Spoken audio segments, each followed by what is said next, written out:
Central, FM, Equilibrio. Gobierno y sociedad, en diálogo constante, hablando de política con Roberto Trad.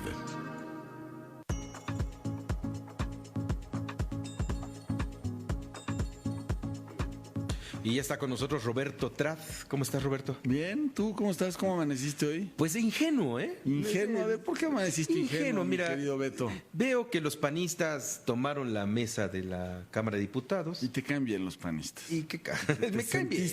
Mira, me sentí como dije, a ver, está bien. Vamos a ver cuál es su lucha de oposición radical. Y cuando les tocan la campanita que suspenden la sesión, se van a echarse su café. Y cuando regresan, oh, sorpresa. Ya vieron que... Ya, se les tomaron la mesa de regreso.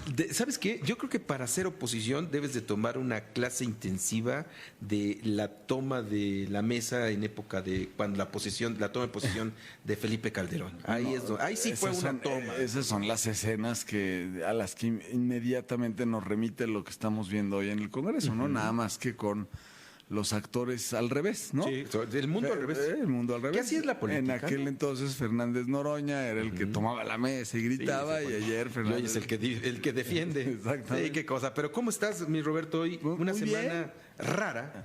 Yo amanecí aburrido. ¿Aburrido? Fue una semana aburrida. Sí. Fue una semana aburrida en términos noticiosos, en términos mediáticos, porque es una semana típica, ¿no? Arrancamos el lunes con el puente, no hubo mañanera. El miércoles el presidente hace una mañanera con el tema de la reconstrucción, muy interesante, marcando su estilo otra vez, ¿no? El mensaje básicamente en el miércoles fue primero los pobres, ¿no? O sea, doble, fue honestidad valiente en términos de el contraste con la administración anterior. ¿Qué hace el presidente el miércoles? Contrasta con la administración anterior, explicitando todo lo que no se hizo en la administración anterior con los recursos de la reconstrucción y después marcando su propio estilo, diciendo que la reconstrucción en este gobierno será, como la mayoría de las cosas que brandea o que marca el presidente, primero los pobres. Y el jueves fue el aniversario del sismo, que fue una mañanera pues que prácticamente fue una sesión solemne, ¿no? No fue una mañanera común y corriente. Y hoy está con el tema de los premios Nobel, con el gobernador de Yucatán. Acaba de terminar, no sé si ya terminó la mañana, pero lo venía escuchando hace rato. Con el gobernador de Yucatán, con el tema de los premios Nobel. Entonces, el presidente esta semana no se mete a los asuntos de la agenda, no se mete a los asuntos importantes, digamos, de la agenda, ¿no? Fue una semana en la que las mañaneras nos permiten leer otras cosas, no tanto las agendas, ¿no? Yo rescataría tres en primer lugar. El presidente anuncia que va a meterse mucho con las comunidades indígenas, ¿no? Ese es uno de los temas que vimos durante la mañanera, me parece que del martes, que va a ir a hacer una gira de reconciliación con las comunidades indígenas, y me parece que tácitamente el presidente está reconociendo que con las comunidades indígenas aún no ha llegado la 4T, digamos, aún no han logrado pagar la deuda, y de alguna manera reconoce en las comunidades indígenas una suerte de oposición legítima organizada, ¿no? Una suerte de contrapeso, oposición, y ahí me parece que hay una oportunidad interesante, ¿no? Las comunidades indígenas, por ejemplo, en el tema del Tren Maya, siempre las asume como que van a jalar con él. En todos los temas del corredor transísmico asume que van a jalar con él. En los temas de la reconstrucción son también las principales afectadas y son las que han levantado la mano, ¿no? Entonces, ahí está una señal del presidente esta semana hacia las comunidades indígenas. El otro tema del que poco habló en la mañanera, pero que es muy relevante y que se está discutiendo en las cámaras con todo, es la ley de amnistía. El tema de la ley de amnistía, me parece que la manera en la que la enmarca el presidente en términos de comunicación, pues es genial, porque ¿cómo le rebates eso? Es una ley de amnistía para los pobres y para las mujeres, ¿no? Es una ley de amnistía para sanear las injusticias a los pobres y a las mujeres.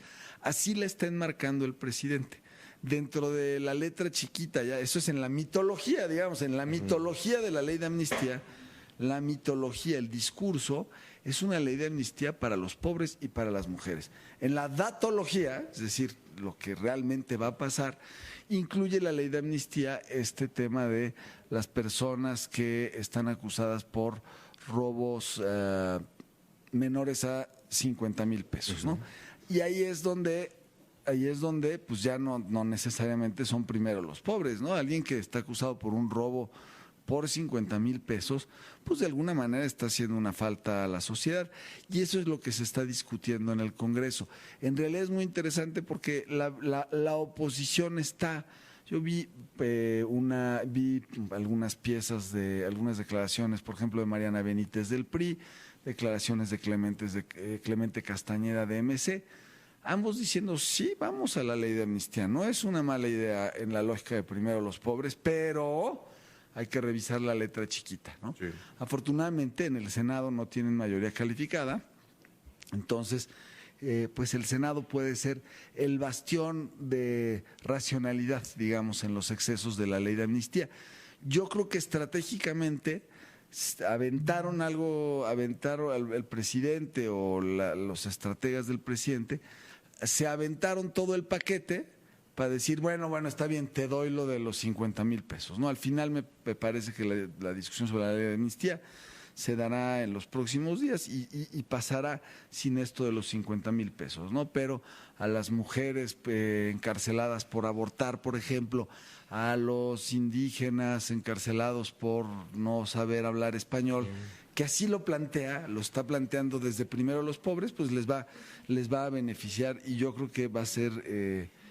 pues le va a ir bien en términos de comunicación. Ahora, en términos de datos, en términos reales, hay que ver qué tanto se puede operacionalizar, ¿no? Muchas veces uno de los defectos de este presidente, que hemos visto con absoluta claridad, es la dificultad de pasar de la mitología a la datología, ¿no? Del discurso, de las palabras a los hechos. Lo vimos en el caso de los medicamentos. Dijo que íbamos en su intención y en su discurso tan vehemente para castigar a los distribuidores de medicamentos y para reducir y abaratar el costo de los medicamentos, en la operación de esta idea, pues se cargó el sistema de salud durante 6 meses, y ve tú a saber si no viene otra crisis pronto en el sistema de salud, de desabasto de medicamentos. Está ahorita la discusión de la reforma educativa, que ayer se aprobó, como ya lo narraste hace rato, no creo que valga la pena repetirlo, ¿no? Pero pues ya lo narraste hace rato, la reforma educativa, él mismo en las mañaneras, cuando la pregunta expresa de los reporteros, él mismo dice, ya no es la del CENTE, miren cómo los controlamos, y la venta de plazas, y hoy hizo un chiste malísimo en la mañana, decía que el único que vende plazas son los gobernadores, que hasta la plaza de toros vendieron, ¿no? Bueno, y para mí dos temas más en términos de la construcción de contrapesos que me parecen relevantes registrar y darles monitoreo. Primero, durante esta semana hubo constantes menciones a Claudio X González por el tema de los amparos en Santa Lucía, y lo pone como el antiejemplo de la sociedad civil, ¿no? El presidente, cuando habla de Claudio X González, lo describe como el antiejemplo de la sociedad civil, porque dice, él utiliza las organizaciones de la sociedad civil para defender y para empujar sus intereses privados. Es básicamente la acusación que hace el presidente. Claudio X González, para quien no lo sabe de nuestro auditorio, pues Claudio X González ha sido es un empresario muy exitoso, con probablemente empresas muy acaudaladas, que tienen organizaciones de la sociedad civil, patrocina organizaciones de la sociedad civil, como Mexicanos contra la Corrupción, por ejemplo, que pues fue la organización que descubrió y presentó y publicó la estafa maestra. No es cosa menor, para mí es de un gran valor. Organizaciones como, ¿cómo se llama la educación? La de, sí. La de primero, la de la educación, sí. ¿No? Tiene una organización para promover una reforma educativa, etcétera. Lo pone como el antiejemplo porque es el empresario, o se le acusa de ser el empresario que encabeza los amparos contra el aeropuerto de Santa Lucía. En contraste, entonces, el presidente dice, ahí están las organizaciones de la sociedad civil que están del lado del dinero, y esas son las malas, las califica, las moraliza. En contraste, trae a la Cruz Roja Mexicana, le da el premio de Protección Civil, esto en la mañanera del jueves, le da el premio de Protección Civil, y con esto nos demuestra y nos dice el presidente en su cabeza quiénes son los buenos y quiénes son los malos en la sociedad civil. Y básicamente lo que dice el presidente es: los buenos son los que acompañan el discurso de primero los pobres, los malos son los que están del lado de los intereses del dinero. Y finalmente, en el Poder Judicial, pues otra vez, por segunda, tercera, creo que cuarta semana consecutiva, arremete contra el Poder Judicial, contra los jueces y magistrados que él llama corruptos por las liberaciones del caso Ayotzinapa y también por los amparos en Santa Lucía, ¿no? Otra vez pegándole, debilitando desde su discurso la credibilidad de los jueces, los magistrados de distrito, al Poder Judicial, digamos, de calle, no a la Suprema Corte, no a los con quien tiene una gran relación ahora, pero nos habla también de su intención de su estrategia de ir colonizando estos contrapesos, ¿no? Sí, entonces, se llama México Primero, Mexicanos Primero, gracias. Oye, y estamos pasando de un discurso del presidente de los fifís y los conservadores a los malos, porque no están conmigo. Claro, a ver, el discurso político siempre tiende a ser maniqueo, ¿no? Siempre tiende a hablar de los buenos y de los malos. Yo me acuerdo mucho, por ejemplo, del presidente Bush, del presidente George W. Bush. Siempre toda la construcción discursiva con respecto a Oriente y Occidente era en términos de los buenos y los malos, los que estamos con Dios y los que están con Satán. Claro. Satán Hussein. O sea, todo este rollo es normal en el discurso político, este maniqueísmo es normal en el discurso político. Lo que tenemos que aprender a leer nosotros, en el caso del presidente López Obrador, es quiénes son según él los buenos y quiénes son según él los malos. Y en este caso, esta semana fue muy claro. Para mí el resumen de esta semana es: los pobres, los buenos, el dinero, los malos. Sí, y sabe dónde comunicar y dónde no, porque en el caso de la iniciativa de amnistía, el método que utiliza Andrés Manuel es mandársela a Ricardo Monreal. Así es. Monreal anuncia la existencia de esta iniciativa, dice que primero pasará por Morena y después la propondrá al Congreso de la Unión, cuando el presidente tiene la potestad de mandarla directo al Congreso. El presidente es muy hábil comunicacionalmente. Cuando ya esté planchado en la opinión pública este tema, ya se ha discutido, ya se hayan peleado, etcétera, entonces el presidente reivindicará como propia la ley. Sí, tiene dos elementos que para él son un gran conflicto. La primera es darle la amnistía a los narcomenudistas de primera intención, ¿no? Eso la sociedad lo va a rechazar. Lo va a rechazar inmediatamente. De antemano aquí en Central FM ya rechazamos y esa el moción. costo político se lo va a cargar al Congreso. Exacto. Y dos, un tema en el que nunca ha querido hablar ni pronunciarse, que es el caso del aborto. Así es. El aborto que nunca ha querido. Se le ha preguntado muchas veces a Andrés Manuel. Pero ahora sí se va a tener que pronunciar. Claro, se va a tener, porque lo platicamos aquí ya con legisladores del PAN, con este Damián Cepeda, le decíamos, ¿qué va a pasar con estas mujeres que en estados panistas, donde no han modificado el código penal, siguen teniendo mujeres que optaron por el aborto y siguen estando en la cárcel? Ojalá y salgan.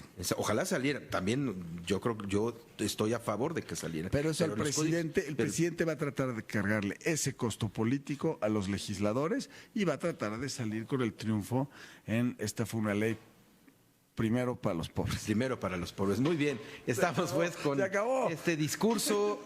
Es muy interesante lo que nos dice Roberto Trad, cómo se va mostrando un Andrés Manuel que ya, lo que sí, creo que a raíz del grito, Andrés Manuel ha encontrado ya el método de parecer presidente.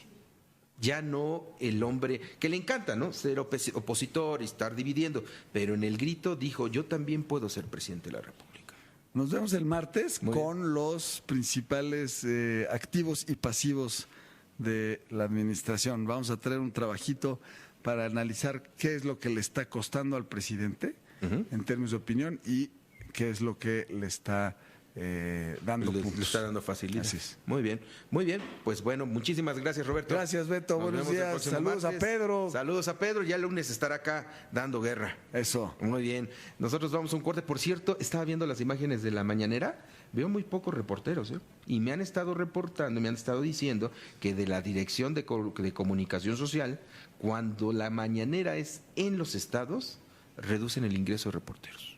No permiten la entrada de cualquier reportero, aunque tenga su credencial. No, si no traes primero la credencial de la presidencia de la Coordinación Nacional de Comunicación Social, pues no vas a entrar. Y lo veo, usted chéquenlo en las imágenes de la conferencia de prensa, muchos lugares vacíos, y ya me habían dicho que esa era la tendencia de Jesús Ramírez. No vamos a permitir la entrada de más reporteros que no conozcamos para evitar que le ganen la nota al presidente, porque también hay que reconocerlo, nosotros caemos en el error de que el reportero muchas veces es más nota que el propio funcionario.